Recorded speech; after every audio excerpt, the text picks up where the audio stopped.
নমস্কার, আপনারা দেখছেন আপডেট বাংলা। খবরের প্রথমে দেখে নেব সংবাদ শিরোনাম। রান্নার গ্যাস থেকে ক্রেডিট কার্ড 1 ডিসেম্বর থেকে নিয়মে বদল, না জানলে পস্তাবেন। ব্যালট পেয়েছেন জেলবন্দি সন্দীপ ঘোষ, বিতর্কে উত্তাল আইএমএর বঙ্গ শাখা নির্বাচন। আগে দেশ পরে উপার্জন, বাংলাদেশে যে চিকিৎসা বন্ধ করলেন এই চিকিৎসক। মমতার শোকজের জবাব দিলেন হুমায়ুন, তবে নতুন হুঁশিয়ারি দিলেন তৃণমূল বিধায়ক। মোদী ও চীনের প্রেসিডেন্টের মধ্যে বৈঠক নিয়ে মুখ খুললেন ভারতের বিদেশ মন্ত্রী। কেন্দ্রীয় প্রকল্প থেকে বঞ্চিত আদিবাসীরা এবার আওয়াজ তুললেন রাষ্ট্রপতি দ্রৌপদী মুর্মু।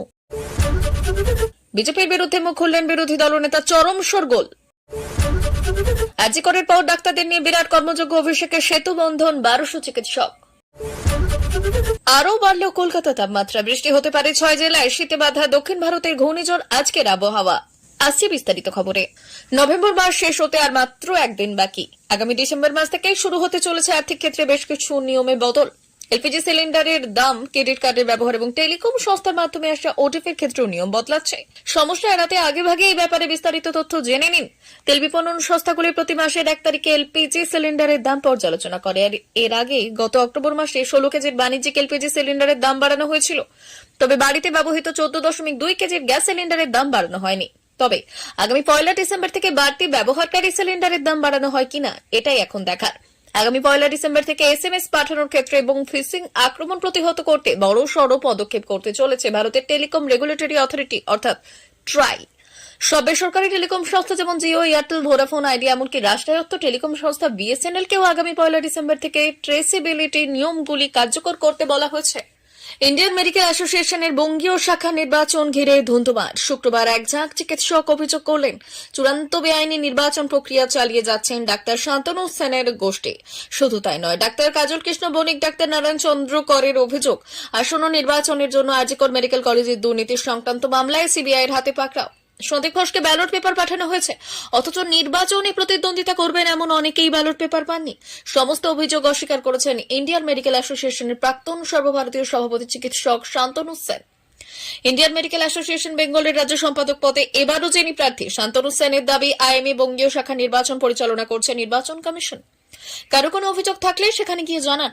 শুক্রবার পার্ক সার্কাসে আইএমএ অফিসের সামনে চিকিৎসকদের একাংশের বিক্ষোভ নিয়ে ডক্টর শান্তনু সেনের প্রতিক্রিয়া। যে গুটি কয়েক চিকিৎসক এসেছিলেন তারা সকলেই বিশেষ একটি দলের সমর্থক। আরজি কর মেডিকেল কলেজের ইস্যুতে এরাই রাজনৈতিক ফায়দা লুটতে নেমেছিলেন। এখন নির্বাচনে গোহারান হারবে জেনে মিথ্যে অভিযোগ করছেন। আইএমএ বঙ্গীয় শাখার অফিসের সামনে বুকে পোস্টার রেখে প্রতিবাদে নামেন কাজল কৃষ্ণ বণিক, উৎপল বন্দ্যোপাধ্যায়, স্বাগত মুখোপাধ্যায়। যে পোস্টারে লেখা ছিল দুর্নীতি, পেশি, শক্তি মুক্ত স্বচ্ছ আইএমএ নির্বাচন করতে হবে। এদিনের বিক্ষোভ থেকে একটি দাবিপত্র প্রকাশ করেন বিক্ষোভকারীরা। আসন্ন নির্বাচনের সভাপতি পদে প্রার্থী ডাক্তার সুরজিৎ ঘোষের অভিযোগ, ইন্ডিয়ান মেডিকেল অ্যাসোসিয়েশনের বঙ্গীয় শাখার গালা দিয়ে সেল করা একটি ব্যালট বক্স রাখা হয়েছে। গণতান্ত্রিক মতে এই ব্যালট বক্স রাখার সময় বিরোধী প্রার্থীদেরই ডাকা উচিত ছিল। কাউকে কিছু না জানিয়ে বিশেষ একটি গোষ্ঠী এই ব্যালট বক্স রেখে গিয়েছে। রাখার সময় তা খালি হচ্ছে না, তাতে কিছু ছিল সেটা নিয়ে আমরা সন্দেহ প্রকাশ করছি। ডক্টর নারায়ণ চন্দ্র করের বক্তব্য, 3000 টাকার পরিবর্তে একটি অসম্পূর্ণ ভোটার লিস্ট দেওয়া হয়েছে। সেখানে কোনো ভোটারের ঠিকানা, ফোন নম্বর কিচ্ছু নেই। লিস্টে এমন অনেকের নাম আছে যারা আদেও বেঁচেই নেই। বাংলাদেশে লাগাতার হিন্দুদের উপর লাগাতার অত্যাচার চলছে, পাশাপাশি অন্যান্য সংখ্যালঘুদের উপর অত্যাচার চলছে।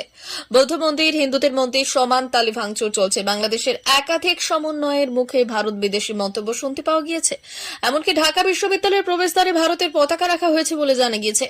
এই পরিস্থিতিতে কলকাতার খ্যাতনামা স্ত্রীরোগ বিশেষজ্ঞ ইন্দ্রনীল সাহা বাংলাদেশের রোগী দেখা বন্ধ করলেন। সোশ্যাল মিডিয়ায় পোস্ট করে এমনই মন্তব্য রাখলেন। সোশ্যাল মিডিয়ায় ঢাকার বুয়েট বিশ্ববিদ্যালয়ের দরজায় ভারতের জাতীয় পতাকা পেতে রাখা ছবি ইতিমধ্যেই ভাইরাল হয়েছে। আর সেই ছবি পোস্ট করে চিকিৎসক ইন্দ্রনীল সাহা লিখেছেন, বুয়েট ইউনিভার্সিটি প্রবেশপথে ভারতের জাতীয় পতাকা বিছিয়ে রাখা। চেম্বারে বাংলাদেশের রোগী দেখা আপাতত বন্ধ রেখেছি, আগে দেশ পরে রোজগার। আশা রাখবো সম্পর্ক স্বাভাবিক না হওয়া অবধি অন্য চিকিৎসকরাও তাই করবেন।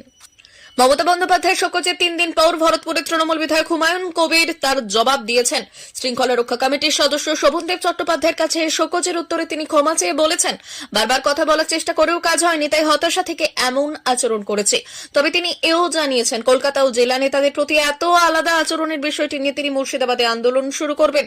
তার মতে এই ধরনের বৈষম্যমূলক আচরণ গ্রহণযোগ্য নয়। মমতা বন্দ্যোপাধ্যায় শোকজের 3 দিন পর ভরতপুরের তৃণমূল বিধায়ক হুমায়ুন কবির তার জবাব দিয়েছেন। শৃঙ্খলা রক্ষা কমিটির সদস্য শোভনদেব চট্টোপাধ্যায়ের কাছে শোকজের উত্তরে তিনি ক্ষমাও চেয়েছেন। শুক্রবার সংসদে বিদেশমন্ত্রী এস জয়শঙ্কর জানান, গত মাসে প্রধানমন্ত্রী নরেন্দ্র মোদী যখন রাষ্ট্রপতি শি জিনপিং এর সঙ্গে বৈঠক করেছিলেন, তখন ভারত সীমান্ত অঞ্চলের বিরুদ্ধে যথাযথ মীমাংসা এবং তাদের শান্তি এবং স্থিতিশীলতা বিঘ্নিত করতে না দেওয়ার গুরুত্বের উপর জোর দিয়েছিল। লোকসভায় এক প্রশ্নের লিখিত উত্তরে জয়শঙ্কর বললেন, দ্বিপাক্ষিক সম্পর্ক স্থিতিশীল এবং পুনর্গঠনের জন্য পররাষ্ট্রমন্ত্রী এবং অন্যান্য আধিকারিকদের স্তরে আলোচনার পদ্ধতি ব্যবহার করা হবে বলে উভয় পক্ষ একমত হয়েছে। 2020 সালের এপ্রিল মে মাসে প্রকৃত নিয়ন্ত্রণ রেখার লাদাখ সেক্টরে শুরু হওয়া সামরিক অচলাবস্থার কারণে ভারত চীন সম্পর্ক সর্বকালের সর্বনিম্ন পর্যায়ে পৌঁছেছিল। 21 অক্টোবর ডেমচোক ও দেপসাং এর বাকি দুটি সংঘাত পয়েন্টে টহলদারি ব্যবস্থার বিষয়ে উভয় পক্ষ একমত হয় এবং এর দুদিন পর রাশিয়ার কাজান শহরে ব্রিক্স শীর্ষ সম্মেলনের ফাঁকে প্রধানমন্ত্রী মোদী এবং রাষ্ট্রপতি জি জিনপিং এর মধ্যে বৈঠক হয়। কাজানে দুই নেতার মধ্যে বৈঠকের কথা উল্লেখ করে জয়শঙ্কর বললেন, 2020 সালে ভারত চীন সীমান্ত অঞ্চলে উদ্ভূত প্রাসঙ্গিক সমস্যাগুলির সম্পূর্ণ ডিসএনগেজমেন্ট এবং সমাধানের চুক্তিতে স্বাগত জানিয়েছেন মোদী। জয়শঙ্কর বললেন, মোদী এবং জি জিনপিং পররাষ্ট্রমন্ত্রী ও অন্যান্য কর্মকর্তাদের পর্যায়ে প্রাসঙ্গিক সংলাপ এবং প্রক্রিয়া দ্বিপক্ষীয় সম্পর্ক স্থিতিশীল এবং পুনর্নির্মাণের জন্য ব্যবহার করা হবে বলেও সম্মত হন। জয়শঙ্কর বললেন, 18 নভেম্বর ব্রাজিলের G20 শীর্ষ সম্মেলনের ফাঁকে তিনি চীনা প্রতিপক্ষ এবং ওয়াং ইং এর সাথেও সাক্ষাৎ করেছেন এবং তাদের আলোচনায় ভারত চীন সম্পর্কের পরবর্তী পদক্ষেপ নিয়ে আলোচনা হয়েছিল।